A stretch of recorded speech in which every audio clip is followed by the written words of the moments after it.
What if I told you Meghan Markle was just forced to repay over $500,000 because of her clothes?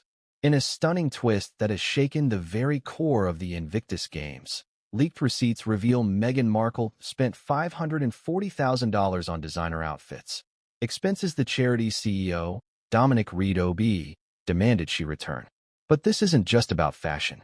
It's about betrayal, financial ethics, and whether a beloved veterans foundation was quietly exploited for personal branding. What was really happening behind the scenes?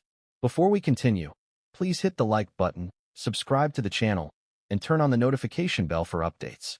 It all began with a whisper that echoed through royal corridors, across nonprofit boardrooms, and behind the velvet-draped walls of global media empires.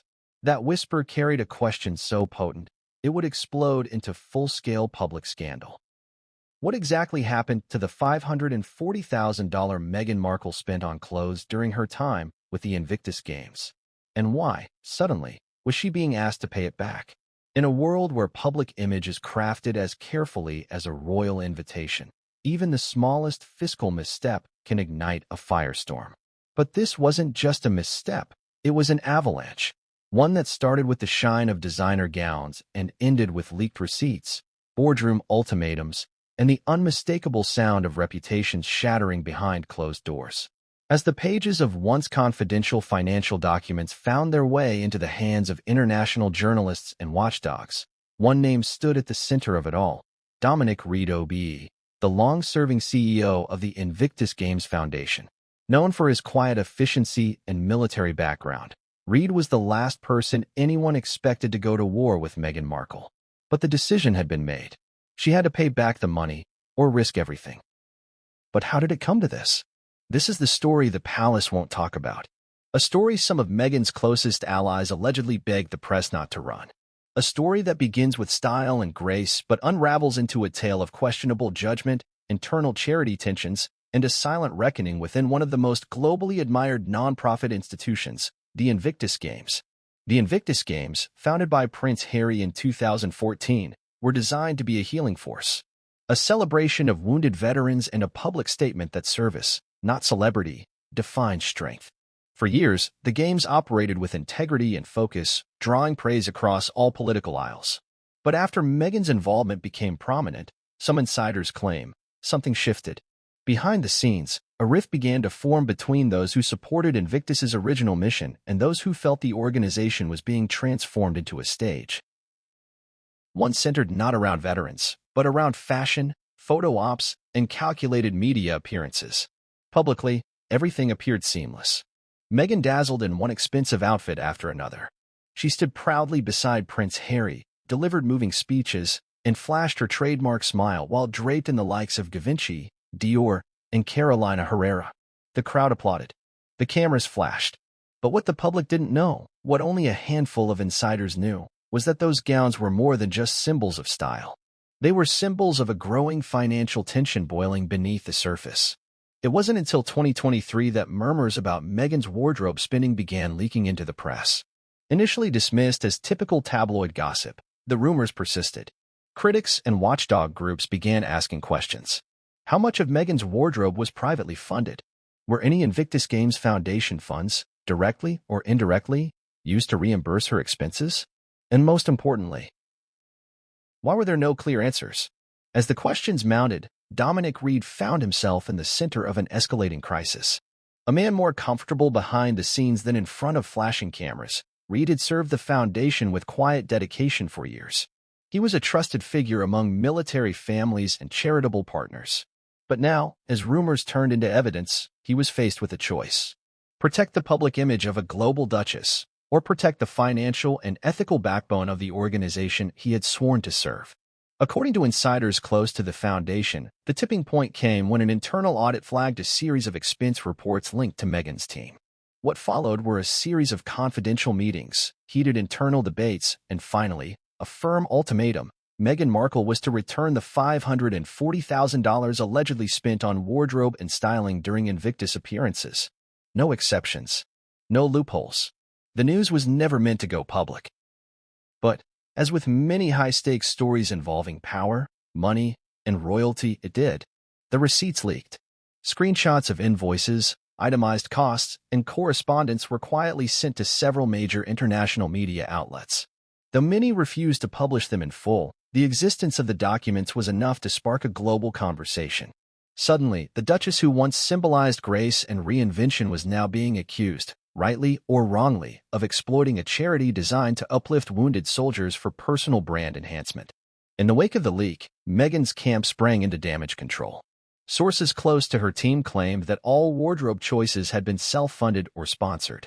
They denied any wrongdoing, insisting the Duchess never sought reimbursement from the Invictus Foundation. But the damage was done. The public had seen the headlines. The phrase, Meghan Markle forced to refund $540,000, trended across Twitter, Instagram, and YouTube. Public reaction was swift and divided. Some came to Meghan's defense, calling the scandal yet another smear campaign orchestrated by royal loyalists and anti-Meghan media factions. Others, however, were less forgiving. They demanded transparency, accountability, and clarity from the Duchess and the Foundation alike. How, they asked, could a nonprofit rooted in sacrifice and service be associated with such extravagant personal expenses? For her part, Meghan has remained mostly silent. No public statement, no official apology, no on-the-record clarification. But insiders report that the fallout behind the scenes has been massive. Not only did the incident strain her already fragile relationship with certain British institutions, but it also created significant tension within the Invictus Games Foundation itself. Donors asked questions. Sponsors hesitated. Internal morale, particularly among volunteers and veterans, took a hit. And what about Prince Harry? Caught between the woman he loves and the charitable institution he created, Harry's position became increasingly untenable. Those close to the foundation say he was heartbroken over the controversy. They claim he pleaded with Reid to handle things quietly. But Reid, standing by principle, reportedly refused. For him, this wasn't about personal loyalty. It was about ethics, transparency, and protecting the very soul of Invictus.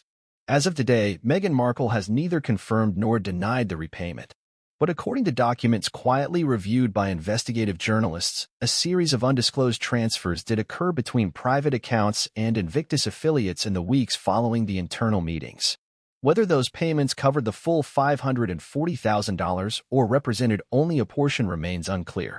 What is clear, however, is this: something fundamental changed within Invictus and within Meghan Markle's public image because of this scandal. Once seen as a powerful modern duchess breaking barriers, she is now entangled in a narrative involving financial mismanagement, media manipulation, and quiet rebuke from trusted charitable figures. This video is not about demonizing a person. It's about asking questions that matter. Where does personal branding end and public service begin? When is fashion an asset, and when does it become a liability? And what happens when the values of service, sacrifice, and dignity collide with the machine of celebrity? Over the next few chapters, we'll take you deep inside the documents, the emails, the quiet boardroom decisions, and the aftermath. You'll hear from insiders. You'll see the timelines. And most importantly, you'll witness how one of the most unexpected and dramatic financial scandals in recent royal history unfolded, layer by layer. Because the truth, no matter how buried or well-dressed it may seem, always finds a way to come out. This is just the beginning. Before the scandal, before the receipts, before the tension reached a boiling point, there was hope rooted in love, legacy, and public admiration. Meghan Markle's connection to the Invictus Games began not with a checkbook or a fashion contract, but with a love story that captivated millions. At the center of that story was Prince Harry, a royal who had seen war up close and chose to turn pain into purpose by founding a sporting event unlike any other. It was supposed to be about recovery, inspiration, and honor. And for a time, it was. In 2014, when Prince Harry launched the Invictus Games in London, it was hailed as one of the most genuine efforts by a royal in modern times. Inspired by his own military service in Afghanistan and what he had seen among wounded warriors, Harry wanted to give injured service members a platform, a space to compete, to heal, and to be recognized not as victims, but as heroes. The Games were widely praised for their inclusive spirit, global impact, and emotional storytelling. The world saw men and women missing limbs compete in sprints. Veterans who had lost comrades spoke about mental health on an international stage. Families reunited. Applause echoed louder than politics. It was a deeply personal endeavor for Harry, and one that helped him define a royal identity beyond simply being Diana's son or the spare to Prince William. The Invictus Games became his calling card, and by extension, a core part of his legacy. Then came Meghan Markle. By the time Meghan stepped into the picture, Harry had already hosted 2 editions of the Games, in London and Orlando, and was preparing for the next.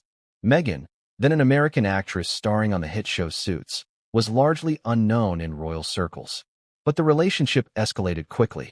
Within a year, the world had a new royal couple to obsess over. The engagement followed, then the royal wedding in 2018. And soon, Meghan's presence was being woven into every part of Prince Harry's public life, including his passion project, the Invictus Games. In the early days of their marriage, Meghan's presence at Invictus events was welcomed. She was elegant, articulate, and brought a fresh energy to the Games. During their appearance at the 2018 Sydney Invictus Games, Meghan's attendance was highly publicized. She accompanied Harry at various events, shook hands with athletes, and even delivered brief remarks. At the time, her pregnancy with their first child, Archie, dominated headlines. The public couldn't get enough. Pictures of Meghan holding her baby bump while speaking to wounded veterans circulated across social media, igniting praise from royal fans and media outlets alike. But behind the smiles and polished optics, some insiders quietly began to notice a shift. What had always been a stripped-down, mission-focused charity event began taking on a more glamorous tone. Meghan's team brought in stylists, photographers, and tightly choreographed media appearances.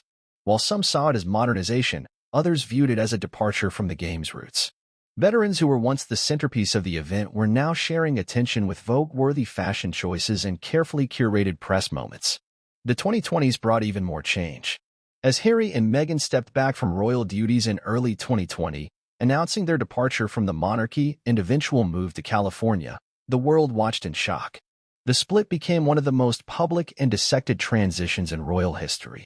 Harry's separation from the royal family was contentious, but he remained determined to hold on to Invictus, his one project that no one could take away. The couple's post-royal life was rebranded in the glow of high-profile deals, Netflix, Spotify, and multi-million-dollar ventures under the banner of their Archwell Foundation. They promised a new kind of service, one that transcended titles and palaces. Meghan's first Netflix appearance connected to Invictus came with the documentary series Heart of Invictus, a behind-the-scenes exploration of the athletes and their journeys. The series was intended to be emotional, inspirational, and impactful. But while Harry remained the narrator of resilience, Meghan's role was increasingly seen by critics as ambiguous. Some said she was injecting celebrity energy into a sacred veteran's cause. Others argued that her media savvy was simply helping shine a brighter spotlight on the Games. But whether in support or opposition, the truth was undeniable. Meghan Markle had become an integral part of the Invictus narrative. Then came 2022.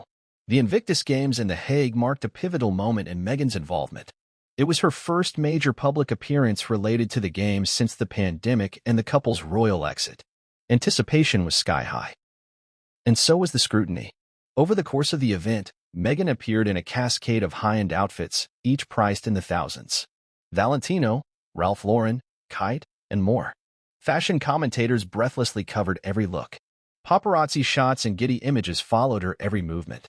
Social media praised the elegance of her ensembles. But others began to ask, who was paying for all of this? Those questions weren't entirely new.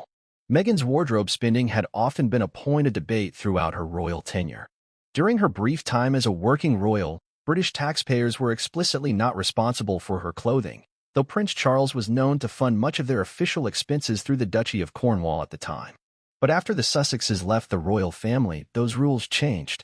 They were no longer entitled to public funding. Every dollar spent now came with questions attached. Was it personal money? Sponsored? Charitable funds? According to some insiders who were working within the Invictus organizing team, the answer in 2022 wasn't always clear. Multiple individuals who had access to planning logistics claimed there were tense discussions, about who would foot the bill for Meghan's staff, security, transportation, and yes, her wardrobe. With the Sussexes operating as independent figures, yet still headlining the Games, the financial boundaries became increasingly blurry. To the public, none of this was visible. The Duchess smiled, cheered, and spoke passionately. The press coverage was mixed but largely complimentary. However, behind the scenes, executives within the Invictus Foundation were reportedly frustrated. According to an individual with knowledge of internal operations, there was concern that the financial burden of supporting Meghan's team, even if unintentionally, was becoming unsustainable. The games, funded through donations, sponsorships, and grants, had always been lean. Now, receipts were stacking up, and so were tensions. At the center of those mounting frustrations stood Dominic Reid OB. Not just a bureaucratic figure, Reid had been with Invictus from nearly the beginning. As CEO, he was known for being meticulous, ethical, and fiercely protective of the game's reputation. A military man through and through, he had little patience for drama, and even less for anything that might jeopardize the Foundation's mission. Sources close to Reid say he had been concerned for some time. The financial reports for the 2022 games included significant entries related to hospitality, styling, logistics, and more. Though not all were directly attributed to Meghan, many were indirectly linked to the expanded scope of the Sussex's presence. Wardrobe costs were a key point of contention. Stylists, fittings, designer coordination, and the transportation of garments, nothing about that process was cheap. By the end of the games, an estimated $540,000 in expenses related to Meghan had reportedly been logged, whether through third-party vendors or Foundation reimbursements. Reid, sources claim, decided that enough was enough.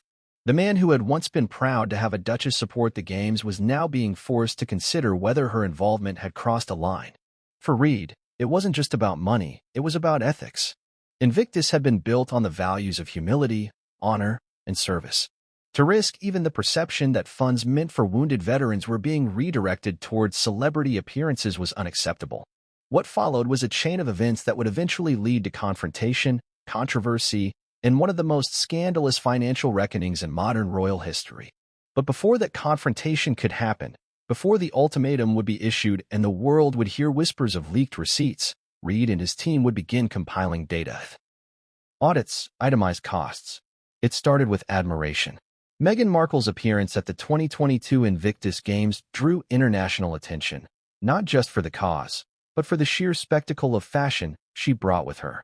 Day after day, outfit after outfit, she emerged with the polished grace of a red carpet veteran, combining elegance with precision. Yet few watching at home could have imagined the financial weight those looks carried. What appeared to be seamless style choices were, in reality, part of an enormous, calculated presentation, one that would eventually amount to over $540,000 in expenses, now at the center of controversy. In public relations terms, her appearance was a textbook example of how to command attention. Meghan's wardrobe was not just beautiful, it was strategic. Each look was selected to present an image, modern but royal, glamorous but grounded, luxurious yet effortless. But each of those carefully chosen elements came with a price. And when the receipts began stacking up, the numbers were hard to ignore. Let's start with the first day. As Meghan arrived in The Hague with Prince Harry, she appeared wearing a pristine white Valentino suit. The double-breasted blazer alone was estimated at $3,400, while the matching high-waisted trousers reportedly cost $1,900. She paired the ensemble with Valentino's Garavani Roman stud shoulder bag, another $3,350. On her feet, Aquazzura heels, estimated at $750. The total for this singular look, excluding hair and makeup costs, over $9,000.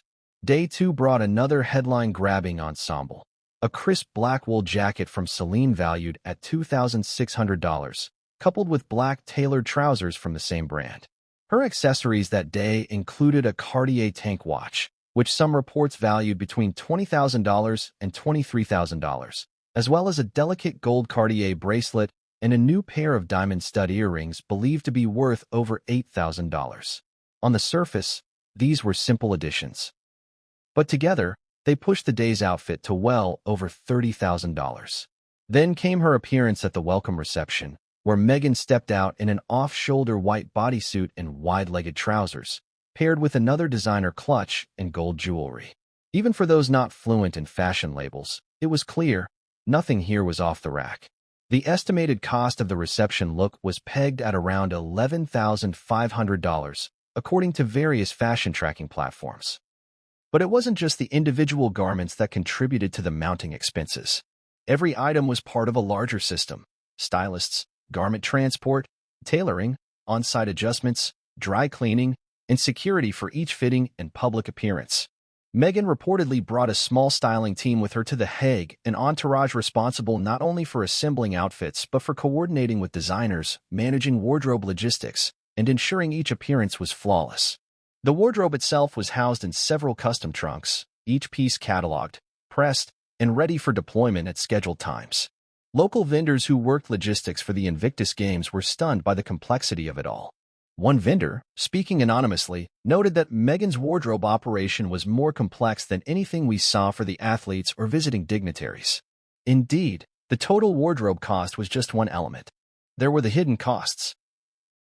Last-minute tailoring performed on-site, private transportation for fragile designer pieces, and the involvement of image consultants and brand advisors. All of this pointed to a single, unavoidable truth: Meghan Markle's presence at the Invictus Games was not just a diplomatic or charitable act. It was a production. Throughout the event, the contrast between Meghan's appearances and the athletes' purpose became more noticeable.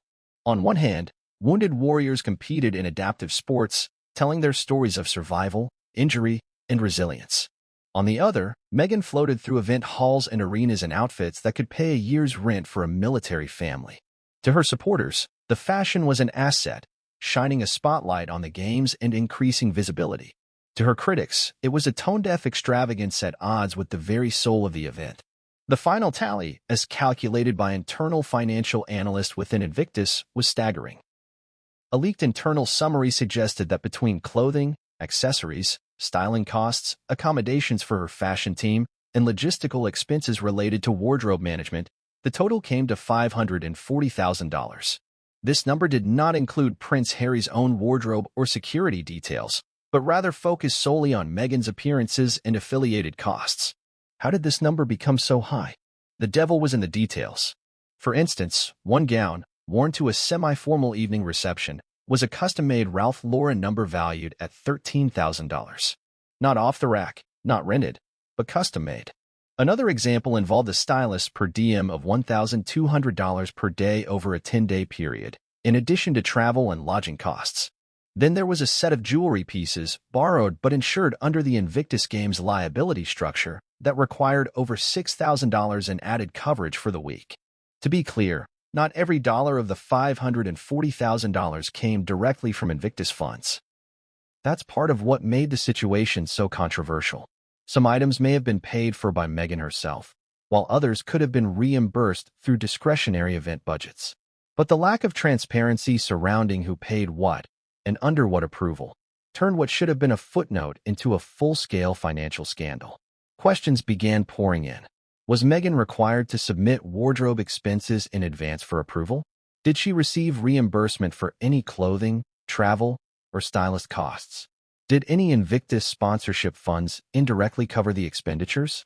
And most importantly, were charitable donations meant to support veterans used, even partially, to support Meghan's image? As these questions mounted, Dominic, Reid, and the board of the Invictus Foundation began conducting a line-by-line review of every expense linked to the games. Sources inside the review process describe an atmosphere of disbelief. One former contractor remarked, "We were looking at line items and just blinking in confusion. $5,000 for garment transport, $3,000 for makeup over 2 days? It just didn't add up with the Invictus values." Particularly galling to some staff members were the line items tied to appearance coordination. One leaked invoice revealed that a consultant billed nearly $8,000 for brand alignment strategy during live events, a euphemism many interpreted to mean ensuring Meghan's fashion matched her public image goals.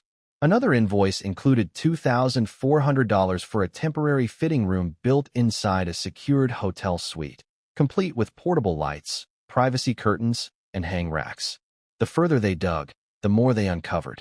What should have been a celebratory event had become a case study in blurred financial ethics. As the receipts surfaced, so did the criticisms, not just from media, but from inside the veteran community. Several former Invictus athletes expressed concern that the original purpose of the games was being overshadowed. One former British Army captain told a journalist, "When I competed at Invictus, it was about pain, healing, and hope. Now it feels like a fashion runway." The reaction wasn't limited to veterans. Donors began to question how their contributions were being managed. Some corporate sponsors reportedly called for clarification regarding the game's internal budget. A major sponsor from Europe, whose name has not been made public, requested a formal audit before agreeing to extend their support to future games. And yet, amid all this growing concern, no official statement came from Meghan's team. There was no breakdown of costs, no confirmation of what was privately paid versus reimbursed, and no detailed defense. Silence became the default. But that silence only fueled further speculation. Why hadn't Meghan addressed the issue publicly? Was she waiting for the news cycle to move on? Was the repayment already made behind closed doors? At the heart of the matter was a simple but devastating truth. Regardless of whether she paid for the wardrobe herself or not, the perception was now stained.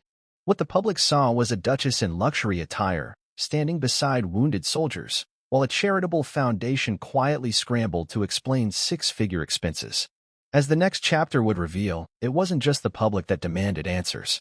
Dominic Reid had already seen enough.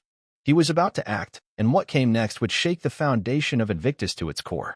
By the time Meghan Markle stepped onto the stage at the Invictus Games in The Hague, applause echoed around her, flashbulbs burst in sync with her steps, and camera lenses tracked her every move. It was a well-curated image of elegance and dedication. But just a few steps behind the public glare, a much different story was unfolding. A story of confusion, conflict, and growing discontent among the very people responsible for bringing the games to life. The Invictus Games were never meant to be a red carpet event. Born out of Prince Harry's personal experience in the military and inspired by the Warrior Games in the United States, Invictus was conceived to serve those wounded in body and spirit. Its foundation was built on humility, unity, and a mission larger than any one person. But with Meghan's increasingly prominent role came logistical demands, elevated expectations, and costs that some organizers viewed as unsustainable, both financially and ethically. Behind the glitz of each public appearance, whispers of frustration began circulating among the organizing staff. Emails circulated internally, voicing concerns about shifting priorities and resource allocations. Staff who had once spent months organizing accessibility measures for wounded competitors now found themselves redirected toward coordinating hotel security for a duchess's entourage or resolving last-minute fashion emergencies. According to one senior staffer who worked closely with the logistics team, the redirection of manpower was abrupt and relentless. What started as excitement about Meghan attending quickly turned into stress, the staffer said. Instead of focusing on athletes and their families, we were running down schedules for Meghan's makeup artist and confirming private entrances for her appearances. As internal resources were redirected, the tension reached a boiling point. Some volunteers expressed quiet dissatisfaction, wondering how a charity designed for veterans had now become a staging ground for celebrity management. The question was no longer whether Meghan's presence brought attention to Invictus, it clearly did, but whether the type of attention she brought aligned with the mission and values of the organization. Those who voiced these concerns did so cautiously. Meghan remained a global figure, and any suggestion that her presence was causing disruption risked backlash. Still, within the Invictus Foundation's inner circle, the unease could no longer be contained. Dominic Reid, known for his steady leadership and firm adherence to integrity, began taking notice of the unrest. An internal conflict soon emerged, the clash between two competing visions for the future of Invictus. On one side were those who believed Meghan and Harry, as celebrity figures, could expand Invictus's reach, attract younger audiences, and bring in massive donor attention. They pointed to media impressions, global press coverage, and social media metrics that surged whenever Meghan appeared at an Invictus function. On the other side were the traditionalists, organizers, ex-military figures, and early supporters, who feared that the games were becoming less about healing and more about headlines. Tensions reached a new level during a pre-event strategy session just weeks before the games began. An email chain leaked from that session revealed debates over scheduling conflicts caused by Meghan's separate media arrangements. One senior event planner reportedly raised concerns about the need to block off extra time for Meghan's wardrobe changes and appearances, noting it would delay several athlete segments originally set for primetime coverage. Further strain emerged from interactions with Meghan's personal team. According to multiple insiders, her representatives often issued last-minute demands that challenged the event's structure and staffing. Requests for special vehicles, Off-site accommodations, media control policies, and private press access were said to frustrate senior officials. One particularly contentious demand involved securing a high-security luxury suite for Meghan's team near the main venue, an arrangement that required diverting resources from athlete lodging originally designated for family members of competitors. There was an unspoken feeling that everything had to bend to Meghan's schedule, another event insider shared. We were working 16-hour days and being told to reconfigure seating plans at midnight because her stylist needed a clear line of sight to the stage. Amid this building friction, Meghan continued to present a poised, polished public image. Her speeches praised veterans, her interviews were soft-focused and tightly controlled, and her public appearances were met with polite applause and occasional adoration. But the facade could not contain the simmering frustration felt by many of the people tasked with managing the chaos behind the scenes. Then came the moment that truly marked a shift. During a closed-door strategy session after the third day of the Games, Reid reportedly addressed the issue head-on. In a room full of exhausted staff and senior foundation partners, he acknowledged the growing strain Meghan's presence was placing on the team. According to multiple sources present at that meeting, Reid issued a directive that stunned some in attendance. All expenses linked to Meghan's appearances, logistics, styling, lodging, and associated team costs must be identified, documented, and categorized for financial review. This was the beginning of what would become an informal internal audit. Reid, known for his no-nonsense approach, was clear. If the foundation had, directly or indirectly, subsidized any part of Meghan's appearance in a manner inconsistent with their internal charter, it would be addressed. That same night, Reid allegedly instructed the finance team to begin compiling relevant invoices and vendor contracts that had been signed in relation to the Games. For staff members who had been quietly stewing under the weight of increasing demands, the move was seen as a long-overdue course correction. But for others, particularly those loyal to Harry and Meghan, it was seen as a betrayal, a dangerous escalation that threatened to fracture the already fragile alignment between Invictus and its most famous patrons. Complicating matters further was the fact that many of the expenses in question had been processed through third-party event planners, some of whom were unaffiliated with the Invictus Foundation but hired to coordinate Meghan's schedule. These external firms often build the foundation for shared logistics, transport, security, or hospitality, blurring the lines between personal expenses and event costs. In many cases, line items simply read guest requirements or VIP accommodation without specifics. This lack of transparency created even more frustration within the finance team. Who approved these costs? Were they pre-authorized? And if not, why had they been paid? The implications were serious. Invictus, while supported by royal connections, was a registered charity. Any misallocation of funds, even unintentional, could expose the organization to regulatory scrutiny. For Dominic Reid, it was not a question of loyalty to the Sussexes. It was about accountability. Even as the Games came to a close with the typical fanfare and media coverage, the internal environment remained tense. Staff were fatigued, budgets were blown, and whispers of resignations began to circulate. Volunteers privately expressed disappointment that the athletes, who had trained and prepared for months, were overshadowed by the surrounding spectacle. The media, mostly unaware of the growing tensions, continued to report on the event as a success. Photos of Meghan embracing athletes and smiling alongside Harry made the rounds online. But inside the foundation, the tone had changed. Relationships between departments were strained. Longtime team members voiced dissatisfaction, and Dominic Reid was preparing to go one step further. Within days of the Games ending, Reid held a follow-up meeting with the Foundation's Board of Trustees. It was here, according to those familiar with the meeting, that he laid out the scope of the wardrobe and appearance expenses linked to Meghan. His conclusion was firm. The expenditures were not in line with the organization's mission or budgetary protocols, and they required resolution. One trustee, a veteran-turned-business executive, reportedly agreed.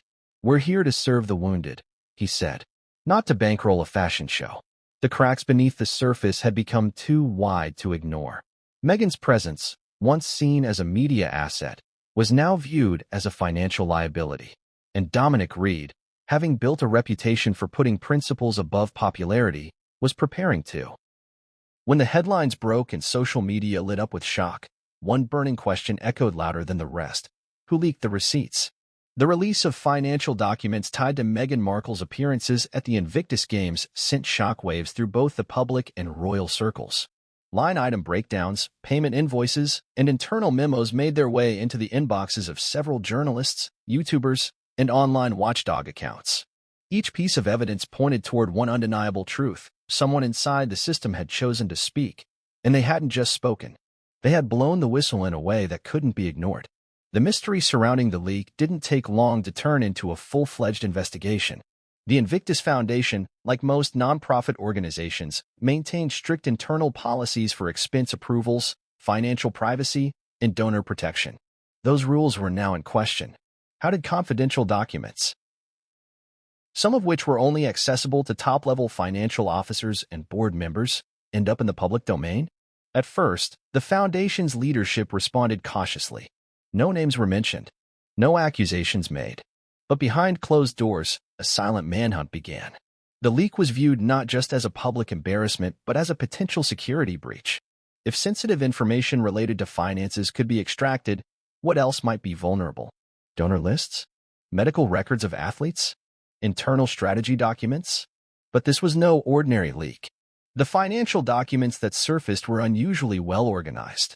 They weren't just random pages from a report, they were selected excerpts, curated to highlight the most damning aspects of Meghan's expenses. Outfits itemized by date and designer. Stylist contracts annotated with expense tags. Security invoices pointing to hotel floors cleared for Meghan's privacy. It was a package of data so comprehensive, so sharply targeted, that it felt less like a whistleblower dump and more like a precision strike. Some insiders believed it had to be someone from the finance team, an individual with access to raw expense data and budget approvals. But others weren't so sure. One senior staffer suggested the leak could have come from an external vendor, frustrated with unpaid invoices or mistreatment by Meghan's team. "We were dealing with a lot of third parties," the staffer said, "and not all of them were treated professionally. Some felt used and ignored once the cameras were off." Then came a more unsettling theory, one that began circulating among veteran members of the Invictus Planning Committee. What if the leak didn't come from within the foundation at all? What if it came from a member of Meghan's own team? That idea wasn't as far-fetched as it first seemed. Since stepping into the public spotlight, Meghan had developed a reputation, fair or not, for turbulent relationships with staff.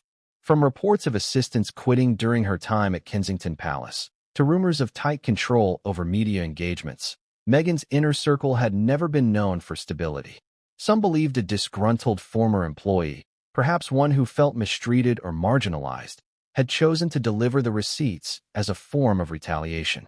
Fueling that speculation was the fact that many of the documents in question weren't just financial.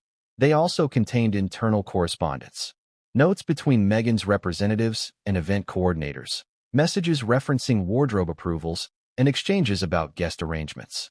These weren't just receipts, they were stories. And stories require narrators. Within days of the leak, investigative journalists from both sides of the Atlantic began piecing together timelines. A few noticed an interesting pattern. Most of the documents referenced events between March and May of 2022. The exact window leading up to and during the Invictus Games. That same period coincided with a noticeable change in Meghan's personal staff.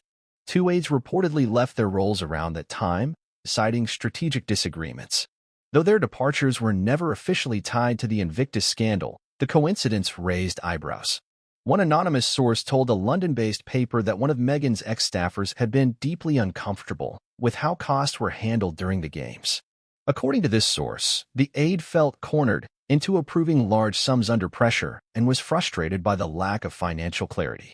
Whether this aide was involved in the leak remains speculative, but their departure, timing, and role with me. Her critics certainly thought so. Across television panels and royal podcasts, commentators dissected her wardrobe at the games as if it were a forensic crime scene. Influencers on social media broke down her outfits day by day, calculating costs, speculating on intentions, and framing her as the embodiment of tone-deaf celebrity elitism. One viral post read, "Wearing $10,000 dresses to celebrate veterans with missing limbs. How does she not see the problem?" The backlash had begun to spiral. Faced with the growing storm, Meghan's legal team initiated a new approach, not a public defense, but private negotiation. According to sources familiar with the matter, Meghan's lawyers reached out to the Invictus Foundation offering partial repayment, not as an admission of guilt, but as a gesture of goodwill to protect the reputation of the organization. The message was subtle. We won't say we did anything wrong, but we're willing to help you clean this up. The offer was not well received. Dominic, Reid, who had already made it clear that the full amount must be returned to preserve the foundation's ethical standing, rejected the partial payment. There would be no compromise on principles. If Invictus accepted anything less, it would send a message to future partners and donors that financial clarity was optional, and that high-profile guests could stretch the rules without consequence. The refusal from Invictus triggered a fresh wave of anxiety inside Meghan's camp.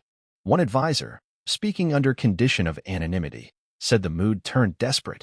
The team debated launching a positive press campaign, highlighting Meghan's philanthropic efforts, her role as a mother, and her past speeches about empowerment and service. But the problem wasn't image at this point, it was credibility. The public didn't want speeches. They wanted receipts. And Meghan wasn't offering any. Meanwhile, tension between Meghan's team and Prince Harry's longtime advisors reached a breaking point. According to multiple insiders, Harry's private staff, many of whom had worked with him long before Meghan, were furious over the wardrobe scandal. They believed it had tarnished not only Invictus, but Harry's legacy. One source said bluntly, this was his life's work. Now people question whether it was ever genuine. Harry, reportedly torn between loyalty to his wife and his commitment to Invictus, attempted to mediate. He encouraged Meghan to find a way to make amends, privately, discreetly, without drama. But Meghan, already wounded by the public criticism, stood her ground. She believed, and possibly still does, that she had done nothing wrong, that the scrutiny was rooted in misogyny, racism, and an obsession with dismantling powerful women of color in the public sphere. She refused to issue a public apology or acknowledge fault. And so the stalemate remained. Eventually, more reports surfaced indicating that payments had been quietly made to settle the matter. Whether Meghan personally wrote the checks, whether a donor covered the sum, or whether her team arranged it through indirect channels remains unclear. What is clear is that those closest to Invictus believe the money was returned, reluctantly, quietly, and without admission of wrongdoing. But the damage was done. The public didn't forget. The veterans didn't forget. And the media certainly didn't forget. In the aftermath, Meghan's involvement with other charitable organizations became more cautious. Event organizers were more hesitant to invite her. Partnering charities requested stricter contracts and financial transparency. Even Netflix, which had supported Meghan and Harry's involvement with Invictus through the Heart of Invictus documentary series, reportedly insisted on tighter budget controls for any future productions. Internally, Meghan's team initiated a strategy reset. The goal now was control of image, of narrative, of platform. They began pulling back from third-party events like Invictus and refocusing on direct messaging through documentaries, speeches, and curated appearances. No more uncontrolled environments. No more external organizers. Meghan would remain front and center, but only on her own terms. And yet, the shadow of the wardrobe scandal loomed. Because no matter how many press statements were released, no matter how carefully choreographed future appearances were, the public had seen behind the curtain. They had seen what happened when brand building collided with service, when personal presentation blurred into public responsibility. And they had seen how a single question, who paid for the clothes, could spiral into a full-scale reckoning with consequences that neither Meghan nor her advisors were prepared for. Until now, the controversy surrounding Meghan Markle's wardrobe expenses at the Invictus Games had largely played out through leaks, media speculation, and official silence. But as the scandal matured, and more people within the organization began to question the leadership's handling of the situation, the silence started to break. A handful of individuals, former staffers, volunteers, event planners, and even a few athletes, stepped forward to offer their accounts. Some spoke on the record. Others used pseudonyms or remained anonymous. But what emerged from their testimonies was a consistent narrative. The Invictus Games, once a haven of honor and healing, had been disrupted by a force it wasn't prepared to accommodate: celebrity culture. One of the first to break ranks was a logistics coordinator who had worked with the foundation since the 2017 Games in Toronto. In an exclusive interview with a European news outlet, she detailed the difference between pre-Sussex and post-Sussex operations. In Toronto, we focused on wheelchairs, ramps, service dogs, and support services. In The Hague, it was private entrances for Meghan's team, room clearances for fittings, and photographers fighting over exclusive angles. Something fundamentally changed. Her testimony painted a picture of internal chaos, not because of incompetence, but because of the new demands that accompanied celebrity status. Every decision had to pass through multiple layers.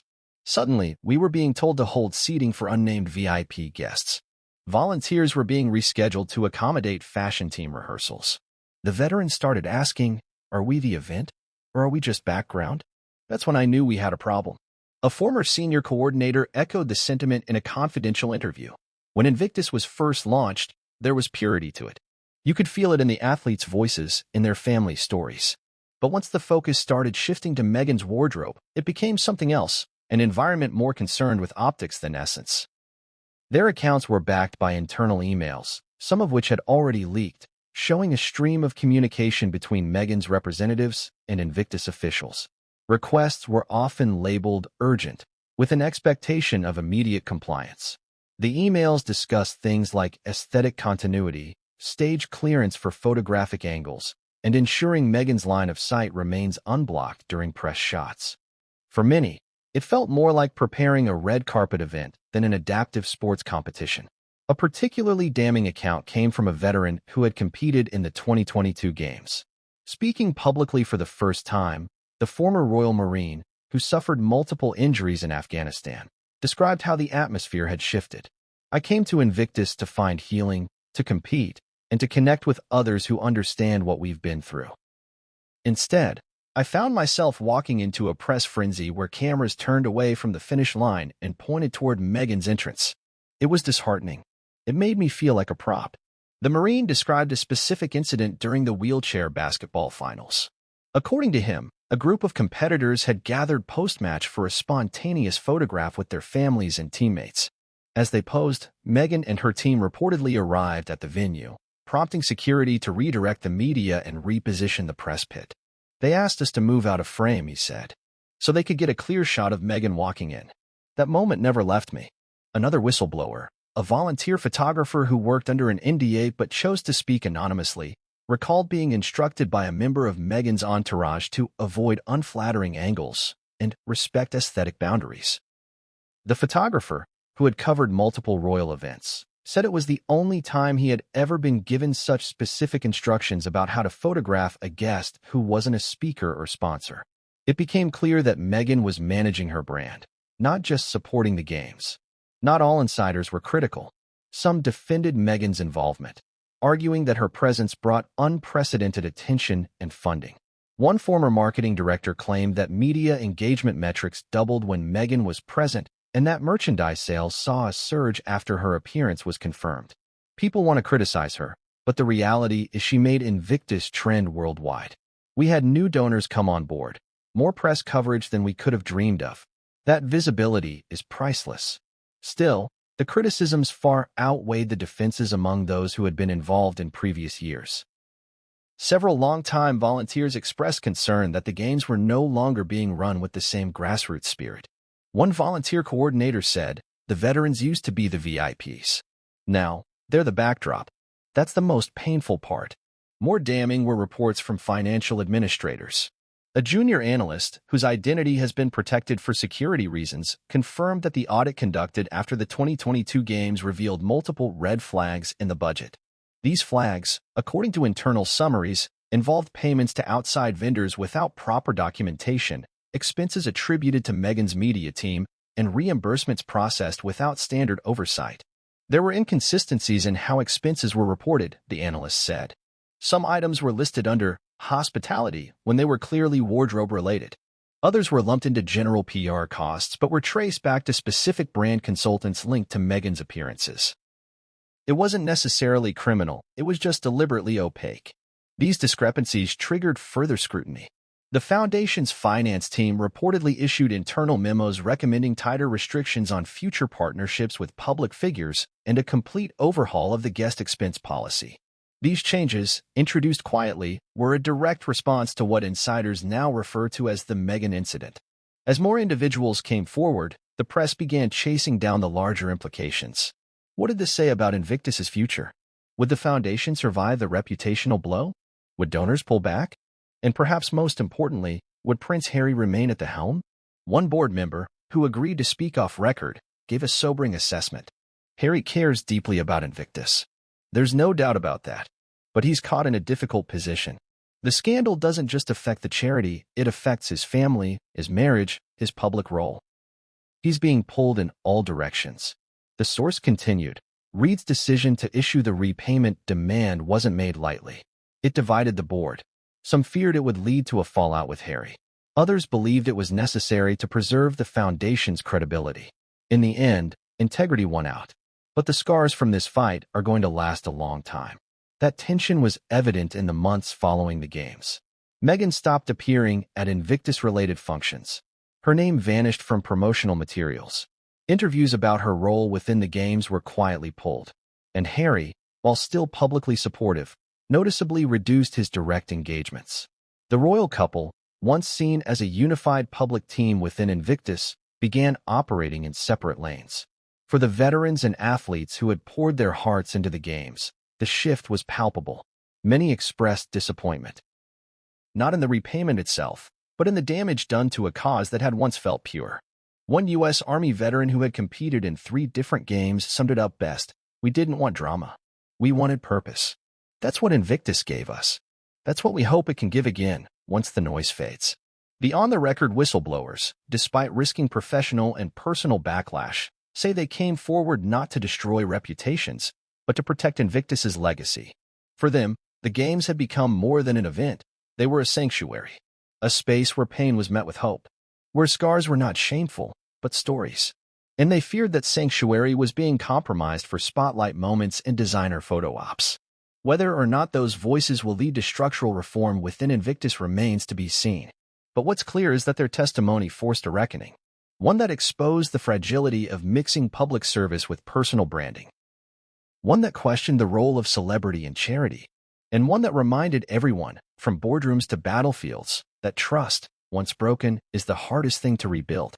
As the scandal surrounding Meghan Markle's wardrobe expenses at the Invictus Games gathered momentum, it quickly outgrew the walls of the charity foundation and spilled into the higher echelons of the British royal family. While the Invictus Games Foundation was technically independent and had been operating outside the traditional boundaries of royal control since Harry and Meghan stepped back from senior royal duties, its association with Prince Harry meant the reputational consequences would inevitably reverberate within the royal institution. And when the receipts leaked, when the world began scrutinizing where the money came from and who allowed what, those echoes found their way into Buckingham Palace and Clarence House. It began, as these things often do, with silence. The palace issued no statements. No palace aides were quoted in the papers. The royal family, known for its mantra of never complain, never explain, remained publicly neutral. But behind the scenes, the fallout was immediate and intense. King Charles III had long tried to maintain a delicate balance with Harry. Despite the turbulence surrounding Megxit, the explosive Oprah interview, and the publication of Harry's memoir Spare, the king had maintained a line of private communication with his youngest son. Charles, for all his disappointment, remained a father. But this new controversy wasn't about personal emotions, it was about public ethics and institutional trust. According to sources close to the palace, Charles was deeply disturbed by the perception that a royal-adjacent figure could be involved in what was increasingly being framed as a misuse, or at minimum, a misjudgment, of charitable association. The palace had spent decades cultivating a reputation for public duty, philanthropy, and service. Even amidst family scandals and public criticism, the monarchy held tightly to the belief that the work done in its name must remain untainted. The wardrobe scandal hit that nerve directly. In a series of private meetings reportedly held at Clarence House in the weeks following the leak, senior royal advisors discussed the implications. While Meghan was no longer a working royal, her association with the monarchy remained strong in the public mind. Her title, Duchess of Sussex, continued to carry weight. And so, her actions, particularly when attached to a high-profile charitable project launched by a member of the royal family, reflected back on the crown, whether officially or not. One advisor close to Charles was quoted as saying, "This is about legacy. Invictus was meant to be Harry's lasting contribution. If that's being questioned, then it isn't just Harry's reputation that suffers.